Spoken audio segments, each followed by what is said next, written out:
नमस्कार दोस्तों। आज हम आपके साथ दरोगा टेस्ट वन का डिस्कशन करेंगे जो कि वर्ल्ड ज्योग्राफी का होगा और जो प्रोवाइड किया गया खान ग्लोबल स्टडीज़ के थ्रू। तो फिर चलते हैं आगे, चलते डिस्कशन की ओर चलते हैं। तो क्वेश्चन नंबर वन में बात किया गया है।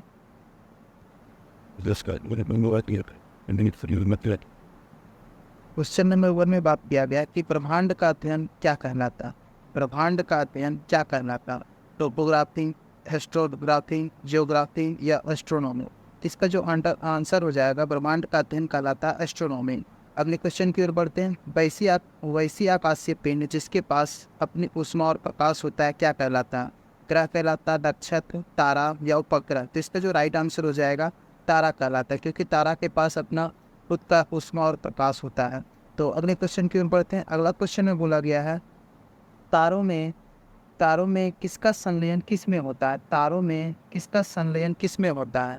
तो संलयन किस में किससे क्या मिलता है? तो हीलियम का हाइड्रोजन में मिलना, ऑक्सीजन का हाइड्रोजन में मिलना, हीलियम का हाइड्रोजन में मिलना, हीलियम का नाइट्रोजन में मिलना। तो इसका जो राइट आंसर हो जाता है हाइड्रोजन का हीलियम में मिलना इसका संलयन कहलाता है।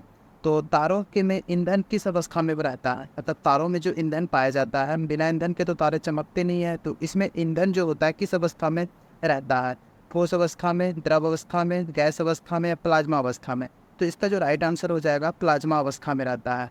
तो अगले क्वेश्चन की ओर बढ़ते हैं। तारे का भविष्य उसके डैश पे निर्भर करता है। मतलब तारा का जो भविष्य होता है वो कितने दिनों तक रह सकता है या फिर वो विलुप्त हो जाएगा, वो किस पे निर्भर करता है? माध्यम, तारा के माध्यम पे होता है, उष्मा पे होता है, गुरुत्वाकर्षण पे होता है, द्रव्यमान पे होता है। तो इसका जो फाइव का जो राइट आंसर हो जाएगा आपका ऑप्शन नंबर डी, द्रव्यमान पे निर्भर करता है। तो अगले क्वेश्चन की ओर बढ़ते हैं।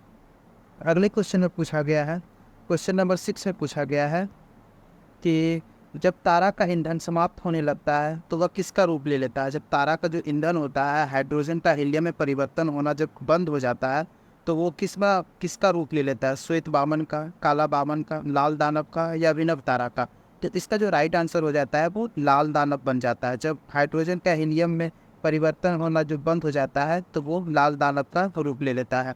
तो अगले क्वेश्चन की ओर बढ़ते हैं। यदि लाल दानव सूर्य के द्रव्यमान के 1.44 गुना से छोटा हो जाए तो वह किसका रूप ले लेता है? मतलब अगर लाल दानव जो है सूर्य के द्रव्यमान से 1.44 गुना से छोटा हो जाए तो किसका रूप ले लेता है? नीला वामन का, काला वामन का, श्वेत वामन का या अभिनव वामन का, अभिनव तारा का? तो इसका जो राइट आंसर हो जाएगा श्वेत वामन का रूप ले लेता है। इतना से 1.44 जो चंद्रशेखर सीमा होता है उससे जब छोटा हो जाता है तो वो श्वेत वामन का रूप ले लेता है। तो अगले क्वेश्चन की ओर बढ़ते हैं। अगले क्वेश्चन में पूछा गया है, क्वेश्चन नंबर 8 में बोला गया है यदि लाल दानव का द्रव्यमान सूर्य के द्रव्यमान से 1.44 गुना से बड़ा हो तो किसका रूप ले लेता है? वहाँ पे छोटा की बात किया गया, यहाँ पे इतना गुना से बड़ा हो जाए तो वह क्या बन जाता है? न्यूट्रॉन तारा, निहारिका बन जाता है, काला वामन या अभिनव तारा बन जाता है?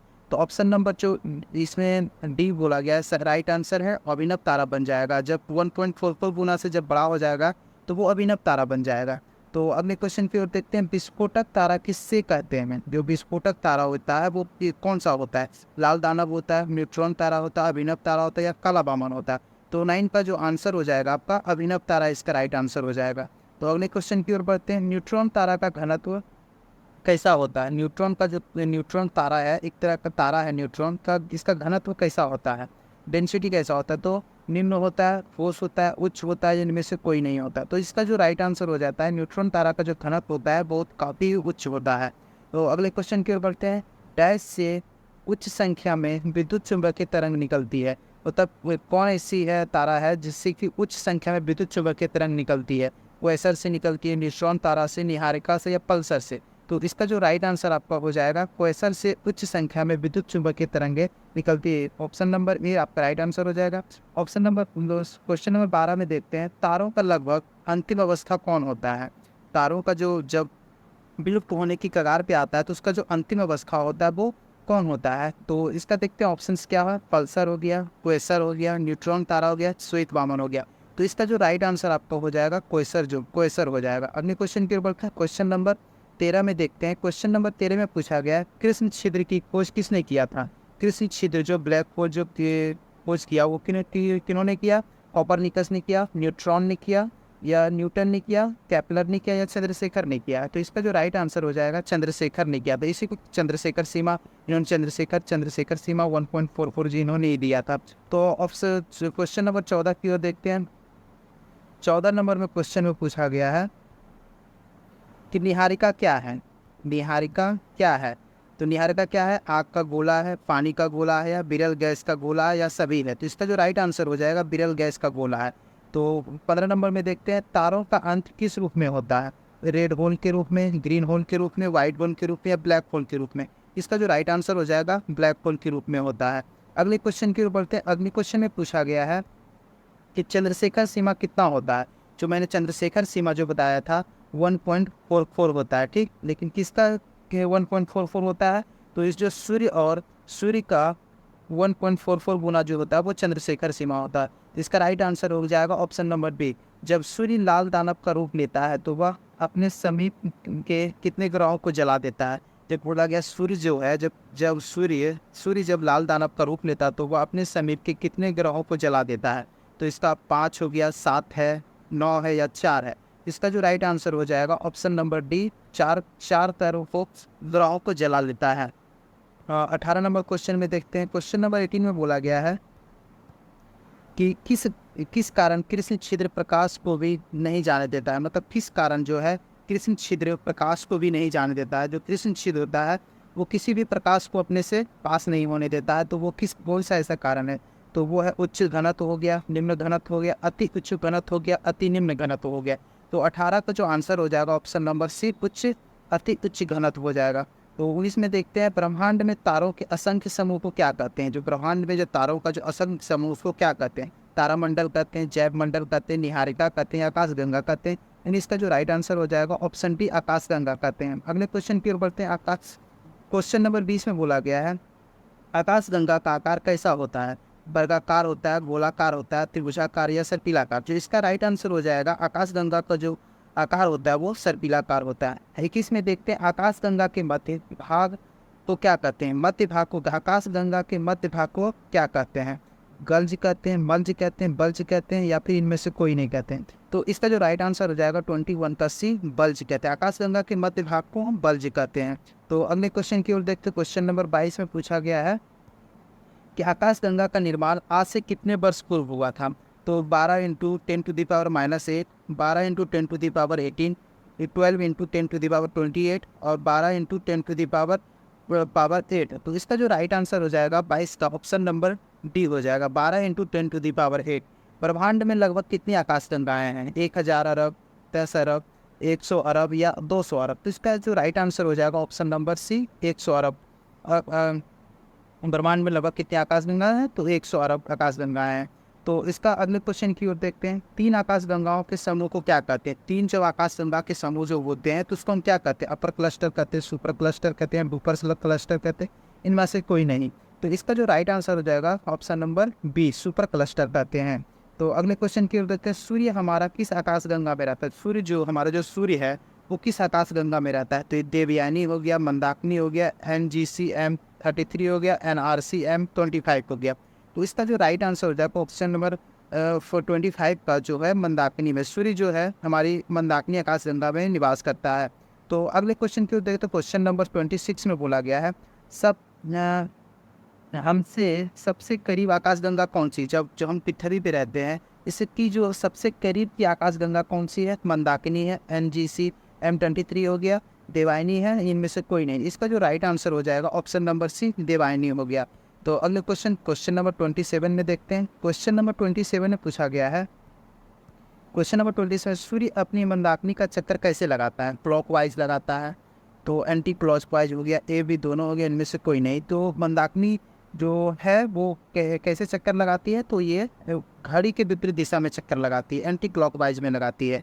अगले क्वेश्चन में देखते हैं सूर्य को मंदाकिनी का चक्कर लगाने में कितना समय लगता है? जब मंदाकिनी जो है सूर्य को मंदाकिनी का चक्कर लगाने में कितना समय लगता है? तो 26 करोड़ वर्ष हो गया, 30 करोड़ वर्ष हो गया, 35 करोड़ वर्ष या 25 करोड़ वर्ष। तो इसका जो राइट आंसर 28 का हो जाएगा, 25 करोड़ वर्ष हो गया। अगले क्वेश्चन की ओर देखते हैं। सूर्य का सबसे करीबी तारा कौन सा है? सेंटोरस हो गया, हाइड्रा हो गया, प्रोक्सिमा सेंचुरी, इनमें से कोई नहीं। इसका जो राइट आंसर हो जाएगा प्रॉक्सिमा सेंचुरी। सूर्य का जो सबसे करीब का तारा है वो प्रॉक्सिमा सेंचुरा कहलाता है। तो क्वेश्चन नंबर 30 में देखते हैं, वर्तमान में तारोमंडल की संख्या कितनी है? जो तारामंडल है वो अभी कितने हैं? 86 है, 87 है, 88 है, 89 है। तो इसका जो राइट आंसर हो जाएगा 89 हो जाएगा। अगले क्वेश्चन की ओर देखते हैं। क्वेश्चन नंबर 31 में क्या बोला गया? क्वेश्चन नंबर 31 में बोला गया सबसे बड़ा तारामंडल कौन सा है? सबसे बड़ा जो तारामंडल है वो कौन सा है? सेंटोरस हो गया, हाइड्रा हो गया, साइरस हो गया, इनमें से कोई नहीं। तो इसका जो राइट आंसर हो जाएगा 31 का question option number B, hydra हो जाएगा। तो 32 में देखते हैं, फिर ध्रुव तारा पृथ्वी के किस ध्रुव पर है? ध्रुव तारा जो होता है तो पृथ्वी के किस ध्रुव पर स्थित है? उत्तरी ध्रुव पे, पूर्वी ध्रुव पे, पश्चिमी ध्रुव पे या दक्षिणी ध्रुव पे? तो इसका जो राइट आंसर हो जाएगा ऑप्शन नंबर ए, उत्तरी ध्रुव पे ध्रुव तारा स्थित होता है। तो अगला क्वेश्चन नंबर 33 में देखते हैं। क्वेश्चन नंबर 33 में बोला गया है ध्रुव तारा हमेशा किस दिशा में रहता है? जो ध्रुव तारा जो पृथ्वी के उत्तरी ध्रुव पे रहता है तो वो ध्रुव तारा जो है वो किस दिशा में रहता है? पूर्व दिशा में, पश्चिमी दिशा में, उत्तर दिशा में, दक्षिण दिशा में? तो इसका जो राइट आंसर हो जाएगा उत्तर दिशा में रहता है, उत्तर दिशा में रहता है। अगले क्वेश्चन की ओर देखते हैं, सबसे चमकीला तारा कौन सा है? ध्रुव तारा, शुक्र हो गया, साइरस हो गया। तो इसका जो राइट आंसर हो जाएगा साइरस सबसे चमकीला तारा है। अगले क्वेश्चन की ओर देखते हैं। क्वेश्चन नंबर 35 में बोला गया है, क्वेश्चन नंबर 35 में किस तारे के ऊपरी तारे के ठीक सामने ध्रुव का तारा उपस्थित होता है? बोलता है किस तारे के ऊपरी तारे के ठीक सामने ध्रुव तारा उपस्थित होता है? तो बृहद सप्तऋषि हो गया, लघु सप्तऋषि हो गया, मध्य सप्तऋषि हो गया, सभी। तो इसका जो राइट आंसर आपका होगा ये ऑप्शन नंबर है, बृहद तारे के ऊपर जो है वो ध्रुव तारा उपस्थित होता है। सूर्य के समीप तारों के समूह को क्या कहते हैं? 36 में बोला गया है सूर्य के जो समीप सबसे तारों का जो समूह है उसको हम क्या कहते हैं? ग्रह कहते हैं, उपग्रह कहते हैं, नक्षत्र कहते हैं, तारामंडल कहते हैं। 36 का जो आंसर हो जाएगा आपका नक्षत्र कहते हैं। सूर्य के समीप के तारों को हम नक्षत्र कहते हैं। तो अब 37 क्वेश्चन में देखते हैं। 37 नंबर क्वेश्चन में नक्षत्रों की संख्या कितनी होती है? 26, 29, 28 या 27? तो इसका जो राइट आंसर हो जाएगा 37 का हो जाएगा डी, 27। जो नक्षत्रों की जो कुल संख्या है वो 27 है। अगले क्वेश्चन की ओर देखते हैं, एक महीने में कितने नक्षत्र होते हैं? बोलता है एक महीने में कितने नक्षत्र होते हैं? तो 38 का मैं ऑप्शन से देखते हैं, 2.45, 2.35, 2.125 और 2.25 हो जाएगा। तो इसका जो राइट आंसर हो जाएगा 38 का 2.25 जो होता है महीने में नक्षत्रों की संख्या होती है। तो अगले क्वेश्चन नंबर 39 में देखते हैं, बिग बैंग जो है, बिग बैंग का सिद्धांत किसने दिया? बिग बैंग का जो सिद्धांत है जॉर्ज वाशिंगटन ने दिया, जॉर्ज पंचम ने, जॉर्ज लेमेतर ने या जॉर्ज बुश ने दिया? इसका जो राइट आंसर है बिग बैंग सिद्धांत जो दिया था जॉर्ज लेमेतर ने दिया था। तो 40 क्वेश्चन में देखते हैं, ब्रह्मांड विस्तारित का सिद्धांत किसने दिया था? ब्रह्मांड बोला गया था ब्रह्मांड जो है विस्तारित हो रहा है, तो वो किसने बोला था? मबल ने बोला था, हब्बल ने बोला, जॉर्ज लेमेतर, कोपरनिकस? तो इसका जो राइट आंसर हो जाएगा हब्बल साहब ने बोले थे कि ब्रह्मांड जो है वो विस्तारित हो रहा है। अगले क्वेश्चन की ओर देखते, क्वेश्चन नंबर 41 में पूछा गया है, किस सिद्धांत के अनुसार सौरमंडल का निर्माण सूर्य के टुकड़ों से हुआ है? मतलब कौन सा ऐसा सिद्धांत दिया गया था जिसके अनुसार सौरमंडल का जो निर्माण हुआ है सूर्य के टुकड़ों से हुआ है? एक तारा का सिद्धांत, 3 तारा का सिद्धांत, कैसे सिद्धांत? इनमें से कोई नहीं। तो क्वेश्चन नंबर 41 का जो आंसर है वो एक तारा का सिद्धांत के रूप में कहा गया है कि सौरमंडल का निर्माण जो हुआ सूर्य के टुकड़ों से हुआ। तो क्वेश्चन नंबर 42 में देखते हैं, गैसीय सिद्धांत किसने दिया था? गैस का जो सिद्धांत जो दिया था वो किसने? कांट ने दिया था, कांट ने दिया था, थेल्स ने दिया था, हबल्स ने दिया था। तो 42 का जो आपका आंसर हो जाएगा गैसीय सिद्धांत किसने दिया? तो कांट ने दिया था। क्वेश्चन नंबर 43 में देखते हैं, क्वेश्चन नंबर 43 में क्या बोला गया है?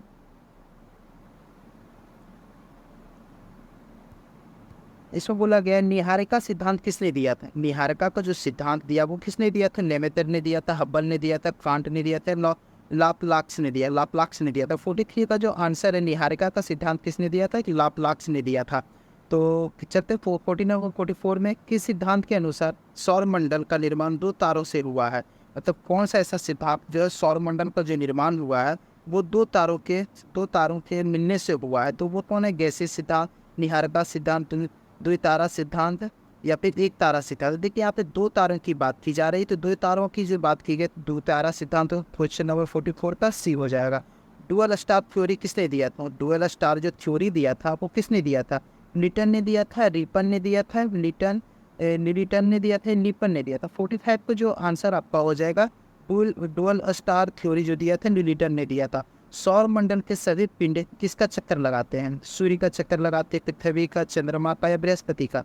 तो इसका जो राइट आंसर 46 का ये हो जाएगा, सूर्य का चक्कर लगाते हैं। सौर मंडल के सभी पिंड जो है वो सूर्य का चक्कर लगाते हैं। तो क्वेश्चन नंबर 47 में पूछा गया है कि सूर्य की आयु 15 अरब वर्ष है, ठीक, या अपने आयु का 10 अरब वर्ष जी चुका है, मतलब 15 अरब वर्ष में वो कितना दिनों तक वो जी चुका है। तो ऑप्शन से देखते हैं 10 अरब वर्ष, 20 अरब, 4 अरब या 5 अरब। इसका जो राइट आंसर हो जाएगा 5 अरब, मतलब 15 अरब वर्ष में इन्होंने 4 अरब और 5 अरब वर्ष वो जी चुका है। तो बैलेंस इनके पास 10 अरब वर्ष और बचा है।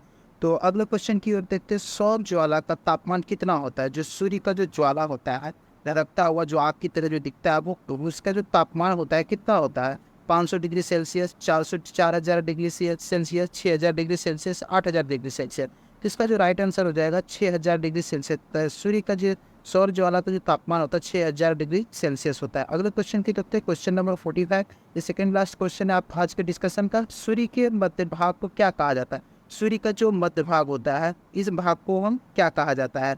तो उस मध्य भाग को जो बोला जाता है समताप मंडल, वर्ण मंडल, प्रकाश मंडल, आयन मंडल। तो इसका जो राइट आंसर जो 45 का जो होता है वर्ण मंडल कहलाता है, वर्ण मंडल कहलाता है। सूर्य के मध्य भाग को हम वर्ण मंडल कहते हैं। वैज्ञानिकों 50 नंबर जो आज के सेशन का मेरा लास्ट क्वेश्चन है, इसमें बोला गया है वैज्ञानिक जिन्होंने सर्वप्रथम खोज की थी कि पृथ्वी के चारों ओर, पृथ्वी जो सूर्य जो है सूर्य के चार पृथ्वी जो है सूर्य के चारों ओर घूमती है, वो किसने बोला था? पृथ्वी जो है सूर्य के चारों ओर घूमती है, किसने बोला था? न्यूटन ने बोला था, केपलर ने बोला था, कोपरनिकस ने, गैलीलियो ने बोला था। क्वेश्चन नंबर 50 का जो है वो सी बोला था, कोपरनिकस ने। वैज्ञानिक जिन्होंने सर्वप्रथम खोज की पृथ्वी सूर्य के चारों ओर घूमती है, वो किसने खोजा था? तो कोपरनिकस ने कहा था। तो दोस्तों आज यहीं पे हम ख़त्म करते हैं अपनी सेशन को। आज 50 क्वेश्चन हो गया। टोटल जो इसमें दिया गया है 170 क्वेश्चंस का जो है सेट है, जिसमें हम 50 क्वेश्चन आज डिस्कस है वो फर्स्ट पार्ट में डिस्कस किया है। और इसका जो 120 क्वेश्चन है इसी तरह से करा दिया जाएगा। तो कैसा लगा डिस्कशन दोस्तों, कमेंट्स करके जरूर बताएंगे। और चैनल पे आप नए हैं तो प्लीज़ चैनल को सब्सक्राइब करेंगे। और दोस्तों ये जो दिया गया है ये खान सर के द्वारा प्रोवाइड किया हुआ, खान सर के द्वारा जो प्रोवाइड किया जाता है क्लासरूम का टेस्ट है, क्लासरूम का जो टेस्ट है वही हम आपको डिस्कशन करवा रहे हैं। तो चलते हैं, नमस्कार दोस्तों, बाय, गुड नाइट।